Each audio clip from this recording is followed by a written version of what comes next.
साथीहरू म चाहिँ यहाँ करेला टिप्दैछु है। हेर्नु यहाँ कहाँ माथि छ। यहाँ करेला पनि फेरि कस्तो माथि टिप्नै नसक्नु छ। हेर्नु है, उफ करेला मेरो बारीमा फलेको करेला यत्रो यत्रो फलेको छ। हेर्नुहोस् है साथीहरू, खाने भयो लिन आउनुहोस्। यहाँ करेला छ मेरो बारीमा, घिरौँला छ, फर्सीको मुन्टा छ।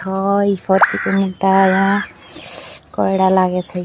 फर्सीको कैडाहरू भर्खर लाग्दैछ है।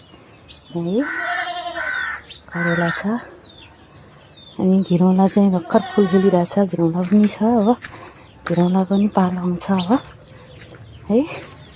हिजो चाहिँ 2टा टिपेर खाएँ। घिरौँला पनि मेरो फल्दैछ यहाँ है। हेर्नुहोस् यहाँ अब आफ्नो बारीको भनेको हामीले केही भिटामिनहरू हालेको हुँदैन हैन। आफ्नो सबै यो अर्ग्यानिक मलले मात्रै हो। त्यही भएर खाने हो नहोला फले रहेछ करेला। यस्तो हो हामी यहाँ